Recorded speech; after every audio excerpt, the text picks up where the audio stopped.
kasih dimanapun berada, kita bertemu kembali melalui sapaan firman Tuhan dalam siraman rohani pagi oleh channel YouTube HKBP Setia Negara.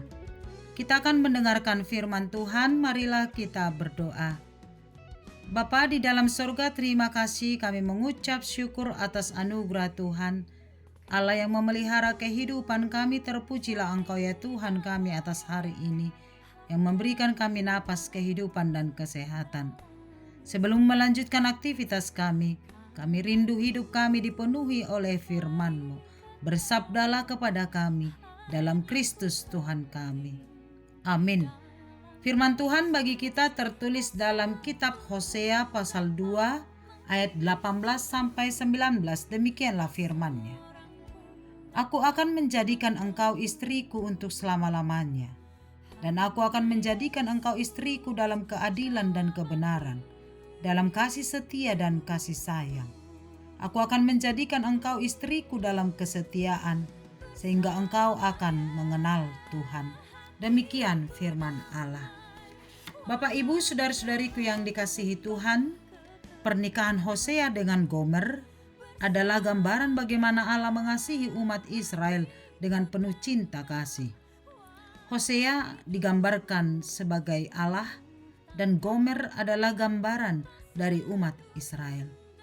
Gomer yang adalah perempuan sundal yang mengkhianati pernikahannya, namun diizinkan Allah untuk dinikahi oleh Hosea dan mengambilnya untuk menjadi istrinya.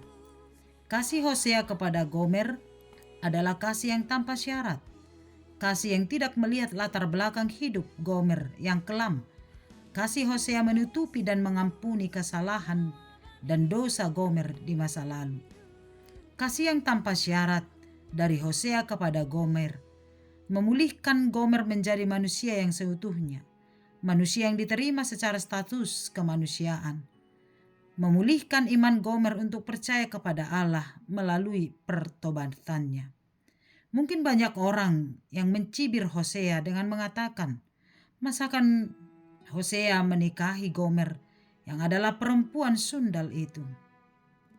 Mungkin dari kalangan keluarga bahkan teman-teman Hosea ada yang ikut melarangnya untuk tidak memperistri Gomer.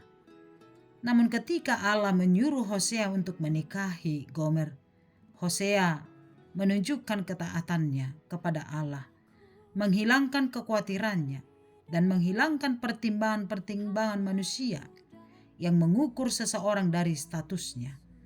Hosea menikahi Gomer menjadi istrinya.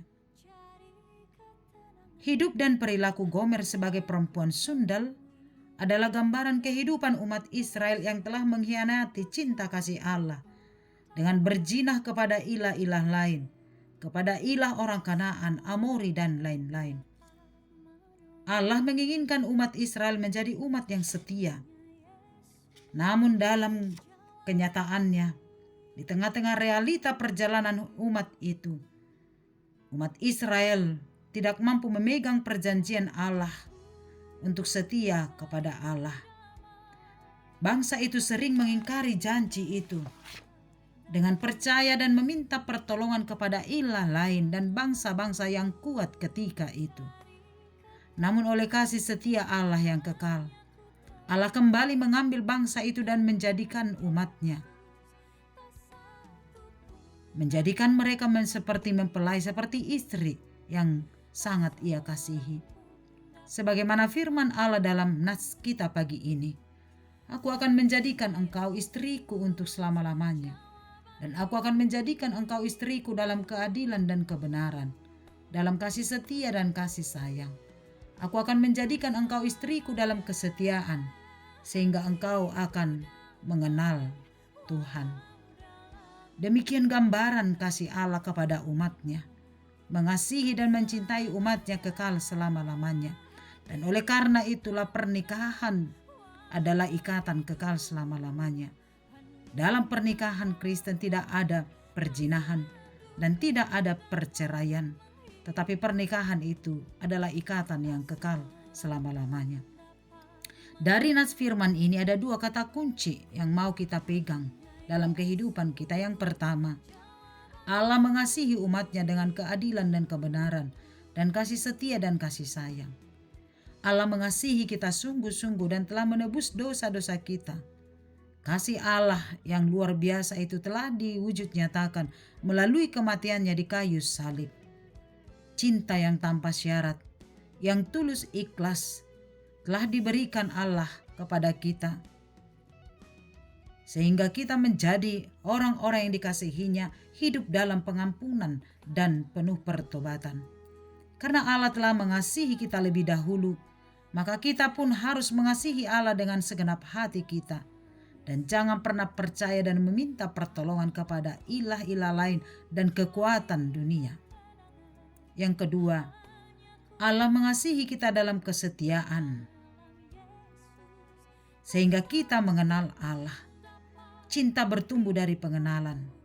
Sebab mustahil kita bisa mengasihi dan mencintai orang yang tidak pernah kita kenal. Setelah cinta bertumbuh, maka dibutuhkan komitmen untuk kesetiaan. Allah mengasihi kita dan mengenal kita.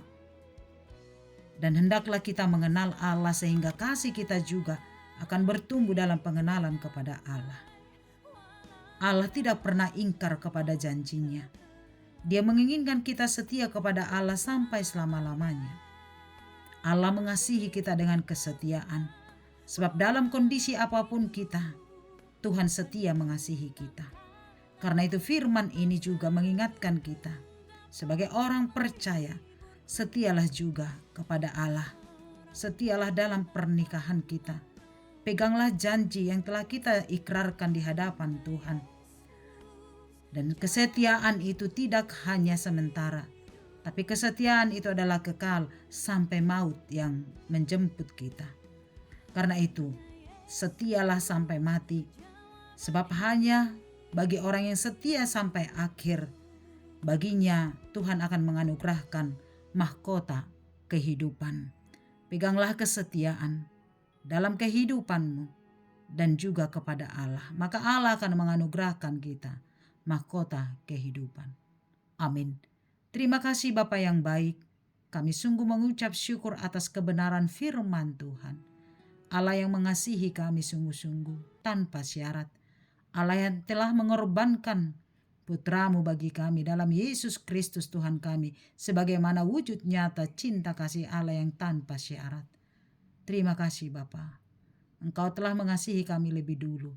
Maka Tuhan ajarkan kami untuk mengasihi Engkau lebih sungguh lagi dan mengasihi sesama kami. Kau adalah Allah yang setia pada janjimu. Dan Tuhan menginginkan kami juga orang-orang yang setia, yang taat kepada Tuhan hingga pada akhirnya. Sebab hanya bagi orang yang setia sampai akhirlah Tuhan akan menganugerahkan mahkota kehidupan. Tuhan tolong kami untuk setia dalam pernikahan kami. Tuhan tolong kami untuk senantiasa setia dalam setiap perjanjian kami kepada Tuhan, sehingga kami dapat melakukannya seturut dengan kehendak-Mu. Berkati kehidupan kami sepanjang satu hari ini. Berkati kesehatan, pekerjaan, dan segala apa yang kami rencanakan. Tuhan Yesus yang Maha Baik, biar Engkau mewujud nyatakannya seturut dengan kehendak-Mu. Berkati jemaat Tuhan yang sedang dalam perjalanan. Tuhan hantar di dalam damai sejahtera-Mu ke tempat tujuan yang mereka tuju di dalam kesehatan. Berkati jemaat-Mu yang sedang sakit, yang berjuang Tuhan untuk melawan sakit penyakitnya.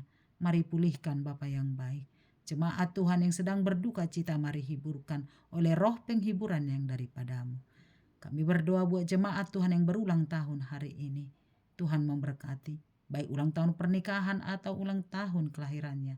Tuhan memberikan panjang umur, kesehatan, sukacita dalam keluarga. Berkati anak-anak kami dimanapun mereka berada.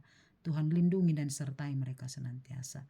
Jemaat Tuhan yang merindukan kehadiran anak, Bapa yang baik, berkenanlah Tuhan memberkati rahim, sehingga mereka akan mendapatkan sukacita melalui kelahiran anak-anaknya. Kepadamu lah kami berserah sepanjang satu hari ini.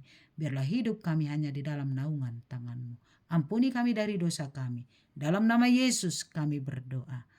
Amin. Anugerah Tuhan kita Yesus Kristus, kasih setia Allah Bapa, dan persekutuan dari Roh Kudus menyertai-Mu. Amin. Selamat pagi, selamat beraktivitas. Tuhan memberkati. Shalom.